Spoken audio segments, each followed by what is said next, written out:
Good morning, students. This is Harcharan Singh, and you all are welcome to the e-learning portal of Cambridge International School, Dasua.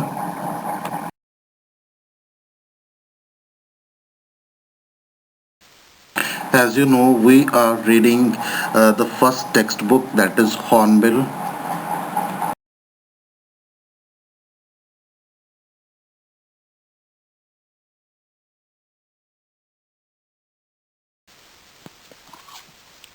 Students, we are reading The Ailing Planet, The Green Movement's Role by Nani Palkhivala, and it was a newspaper article published in the Indian Express. This is about the green movement that started in New Zealand in 1972. That green movement was about the declining health of our planet Earth. The first thing we read in this article is the changing view of humans towards the Earth, that we humans have started taking Earth as a living organism. Next is sustainable development. Sustainable development is the development in which we should use natural resources in such a way that we should think it's a legacy that we have to pass it to the next generations. Then we read man, how man is dominating the earth and the environment. Man is sharing the earth along with other 1.4 million living species, but instead of being its member, humans are becoming dominating, and they are not thinking themselves as partners. That is why man has been called the most dangerous animal of the world. Then we read about Mr. Lester R. Brown in his book The Global Economic Prospect. He tells that there are four principal biological systems of the earth, that are fisheries, forests, grasslands, and croplands, and how we all humans are depleting and destroying all these resources. Then we came to know that the world's tropical forests are being destroyed at the rate of 40 to 50 million acres a year. And we need to grow a lot of trees, and we have to do a lot of plantation if we want to cope up with this problem. Then there was an article in the Indian Constitution, that is Article 48A, about which we read. That is how the state government has to protect the wildlife, forests, and environment of the country. And there are some laws made for this, but the writer tells that laws are made only, they are not followed. Then we read that according to the Parliament's Estimates Committee of India, India is losing its forests at the rate of 3.7 million acres a year. But that is only official data. If we see the actual condition, it is much more than that, what has been told by the government statistics. Then we read United Nations. They did aerial photography, and they came to know that 88 countries in the entire world, they are in a very big danger. Their condition is seriously very critical, and they need to do something. The writer tells the biggest problem behind everything, whether that is the depletion of four principal biological systems, environment, or anything. The biggest problem is the world's growing population. The world's population has grown at such a very rapid rate. Till the 1800, it was only 1 billion, and in the next 100 years, it became double. And by the end of the 20th century, the world's population was 5.7 billion, and it increases 1 million after every 4 days. So this was what we had shared yesterday. Students, next we are going to read is that development is the best possible solution for overpopulation. But the way population is growing, development is not possible. It can help in reduction in fertility and rise in income, to spread more education and improvement in health. But if the number of population will keep increasing, it may not help in attaining any kind of development. As the rich get richer and the poor they give birth to more children, they are bound to remain poor. More children means more poverty. More population will lead to more unemployment. In the earlier times, it used to be said more children means more workers to work on the farm. But nowadays, it can be said more children means more people without work. So, more population will lead to more unemployment. Humans cannot be treated like animals. We that can be sterilized by force. But to control population, some element of force has to be put on for family planning. Family planning is must. Now humans have to choose between population control and keeping up with poverty.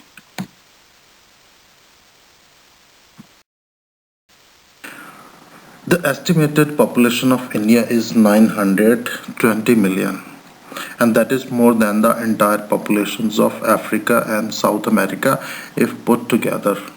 In a country like India, where already so many people sleep without food every day, where unemployment rate is already so high, where people do not get enough food to fill their bellies by the end of the day.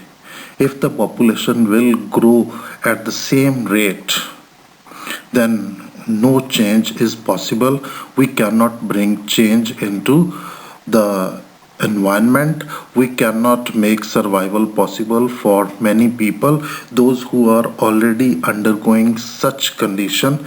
And uh, if there is already so many people who are sleeping hungry every day, if the population will grow at the same rate, it would be very difficult. And we cannot seek any kind of improvement if population control is not given priority in our country. The next, for the first time in human history, we see a transcending concern, that is the survival not just of the people but of the planet. We have begun to take a holistic view of the very basis of our existence. The environmental problem does not necessarily signal our demise. Now, that is, we have now started to see our existence with a comprehensive view. Solving environmental problems are a passport to the future and should not be seen as a remark of our depth. We should see the world as a whole and not as different parts. That means we should not think about countries, we should not think about states. Rather, we should think about this world, the environment, and our planet Earth. Students, industry can play a very important role in this era of responsibility. How the chairman of DuPont, that is an international company, Mr. Edgar S. Woolard, he has declared himself as company's chief environmental officer. And in his words, you know what he said? Our continued existence as a leading manufacturer requires that we excel in environmental performance. What does it mean? CEO, that is Chief Environmental Officer, Mr. Edgar S. Woolard wants to say that The companies, the manufacturers, while running their industry, factory, or their business, they should keep one thing in mind, that is, they should take care of the environment. Whatever you do, whatever you produce, you should keep in mind that environment should be the utmost priority. The next is Margaret Thatcher. When she was the UK Prime Minister, during her Prime Ministership, she said, "No generation has a freehold on this earth. All we have is a life tenancy with a full repairing lease." What does it mean? Margaret Thatcher wants to tell that no generation has acquisition, or we cannot possess this earth as our own property. This is not the property of any person or any generation. We all are on a lease for the lifetime. We have got this life, we are on lease, and we need to take care of this earth, this environment, and every resource on that. The next is by Mr. Lester Brown.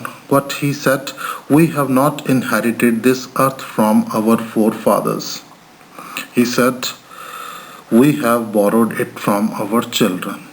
That means the same thing Lester Brown tells, that this earth is not our property that we have got from our forefathers, we have got in legacy.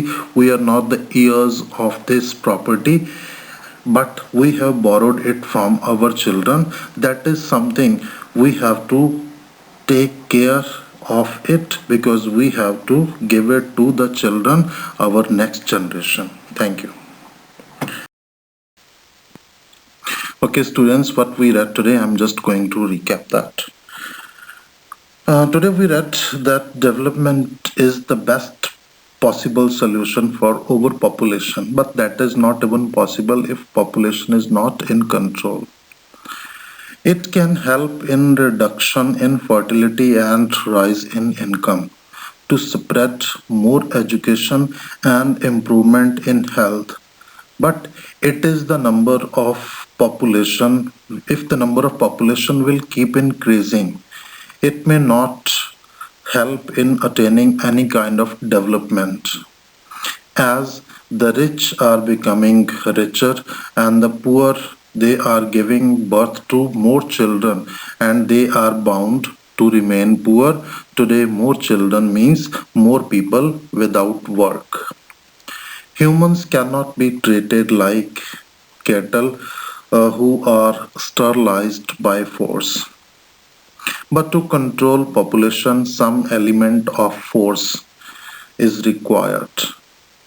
Now humans have to choose between population control and whether they want to remain poor. That is up to the people only. If we talk about India, India's estimated population is 920 million. That is more than the entire population of Africa and South America if put together. If the population is not controlled, most of the people would die in their huts with just a hoe. But with time, people are now concerned about the survival of the planet. We have now started to see our existence with a comprehensive view, finding solutions for environmental problems, that is a passport to the future, and it should not be seen as a remark of our death. We should see the world as a whole and not as different parts. Then we read that we are in the era of responsibility, and here industry can play a very important role. The chairman of DuPont, Mr. Woolard, he has declared himself as Chief Environmental Officer. And if all the businessmen get such attitude It can bring very big and positive changes, and it can improve a lot in the environmental problems. This is the responsibility of industrialists and businessmen that while doing their business, while manufacturing, they should take care of the environment also. Next, Margaret Thatcher, when she was the Prime Minister, she said that, which was so well chosen, she said that no human on this earth holds a permanent danger or possession. We all have life possession and we are on lease on the earth. We should take care of our planet. Then Mr. Lester R. Brown said that the earth is not our legacy that we have got from our forefathers, but we have borrowed it from our children and we should take care of our planet.